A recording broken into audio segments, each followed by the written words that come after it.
நண்பர்களுக்கு வணக்கம். அனைவரும் நலமாக இருப்பீர்கள்.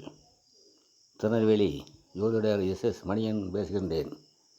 எனது ஜோதிட ஆசானும் எனது தந்தையுமாகிய கோவில்பட்டி திரு கே சங்கரம்பிள்ளை அவர்களையும், ஜோதிட மாமேதை ஜோதிட கலையரசு ஐயா ஆதித்ய குருஜி அவர்களையும் வணங்கிக் கொள்கிறேன். இப்பொழுது இளைய தளபதி என்று ரசிகர்களால் அன்புடன் அழைக்கப்படும் தமிழ் சினிமாவில் முன்னணி நடிகர்களில் ஒருவரும், தமிழக வெற்றிக் கழக தலைவர் திரு விஜய் அவர்கள் ஜாதகத்தை ஆய்வு செய்து சினிமாவில் சாதனை புரிந்து தனக்கென ஒரு ரசிகர் பட்டாளத்தை உருவாக்கி முத்திரை பதித்தவர். இப்பொழுது அரசியல் கட்சி தொடங்கி அரசியலில் கால் பதித்துள்ளார். அரசியல் வெற்றி கொடியை பறக்க விடுவாரா? அவர் எதிர்காலம் என்னவாக இருக்கும் என்பதை இணையத்திலிருந்து எடுக்கப்பட்ட அவரது ஜாதகத்தை ஆராய்ந்து அனைவரும் தெரிந்து கொள்ள வேண்டும் விதமாக யூடியூப்பில் பதிவு செய்கின்றேன். முக்கியமாக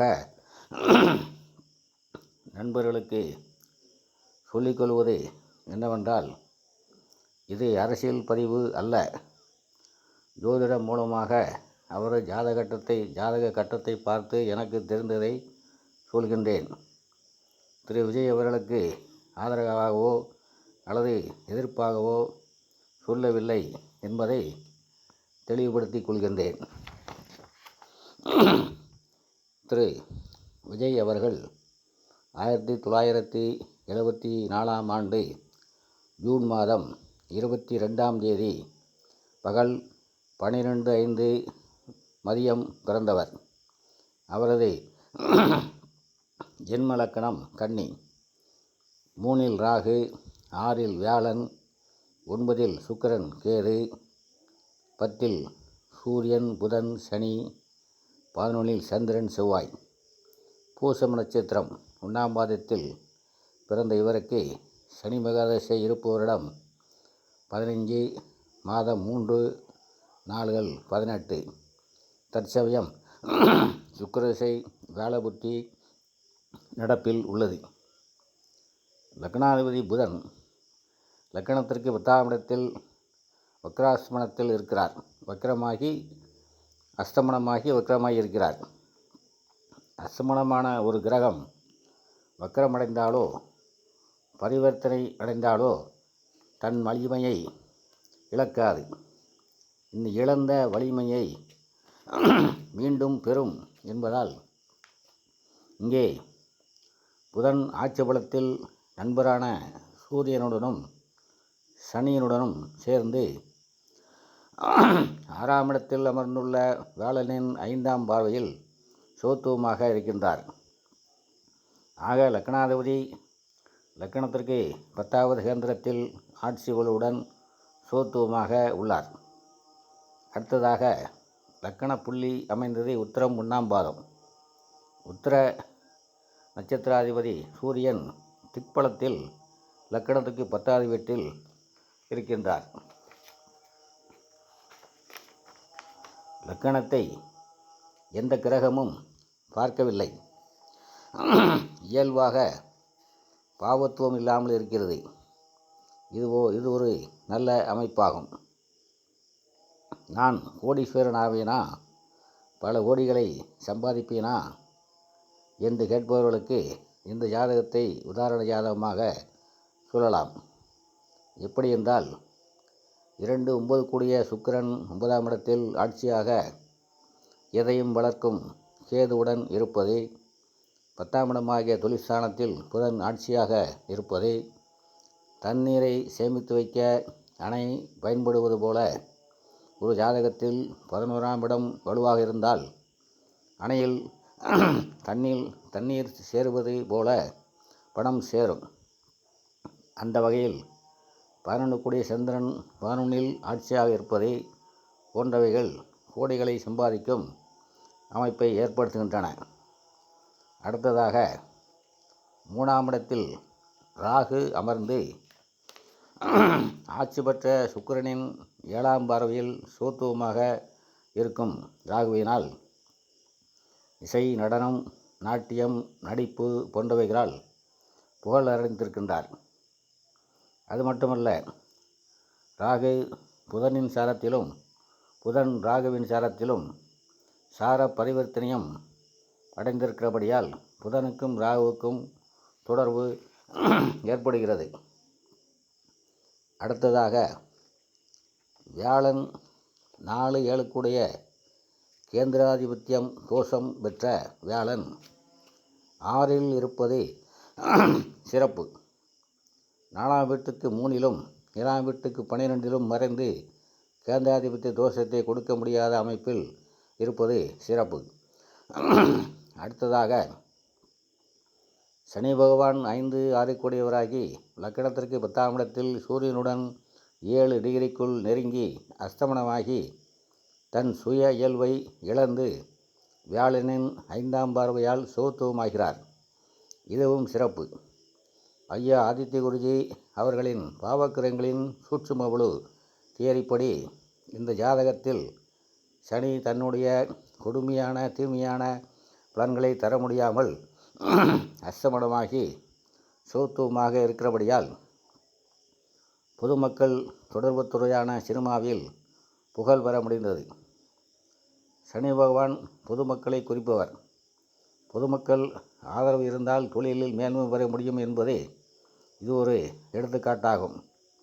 இருப்பினும் சனி 6 என்பதால் தனது ஆதிபத்திய கெடுபலன்களை செய்து அதன்பின் 5 பலன்களை கொடுப்பார்.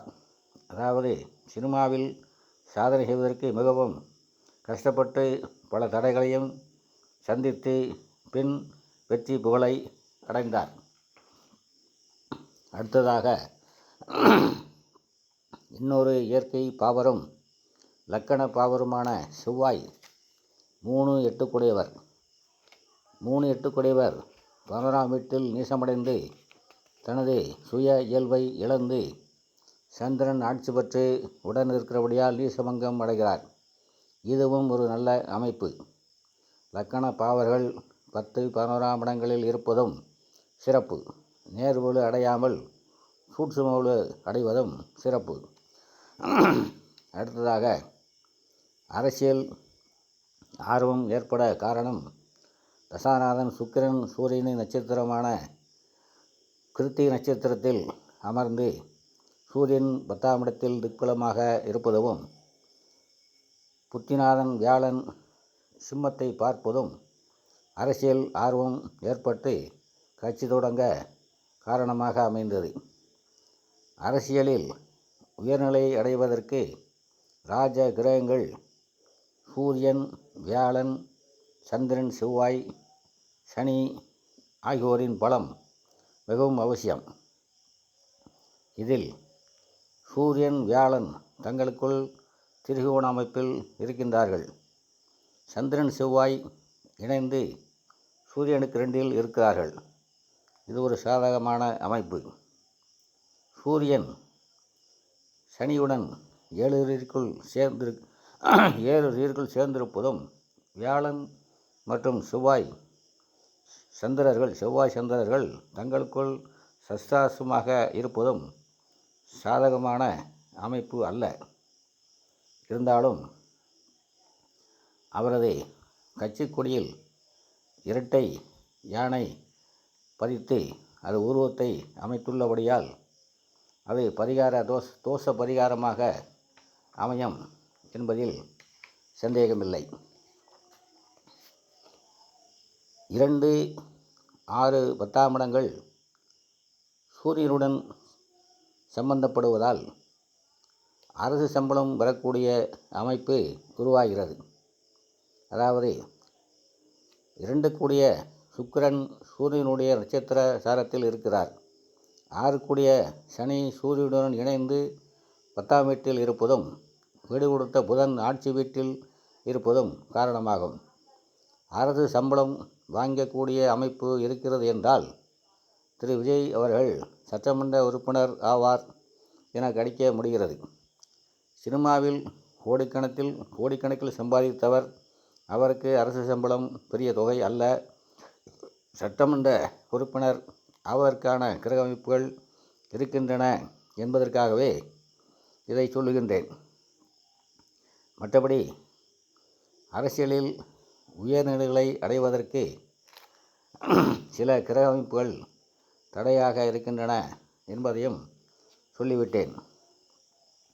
தெய்வப் புலவர் திருவள்ளுவர் சொல்லியதைப் போல, தெய்வத்தால் ஆகாதெனினும் முயற்சி தன் மெய்வருத்த கூலி தரும் என்ற வள்ளுவர் வாக்கின்படி தன்னுடைய உழைப்பினாலும் முயற்சியினாலும் அரசியலில் அவர் உயர்நிலையை அடைய வாய்ப்பு இருக்கிறது என்று கூறி இத்துடன் இப்பதிவை நிறைவு செய்கின்றேன். மீண்டும் அடுத்த பதிவில் சந்திப்போம். இந்த பதிவு பிடித்திருப்பவர்கள் லைக் செய்யவும், கமெண்ட் செய்யவும், நண்பர்களுக்கு ஷேர் செய்யவும், முக்கியமாக சப்ஸ்கிரைப் செய்யுமாறு அன்போடு கேட்டுக்கொள்கின்றேன். அனைவரும் நலமாக இருப்பீர்கள். வாழ்க வளமுடன்.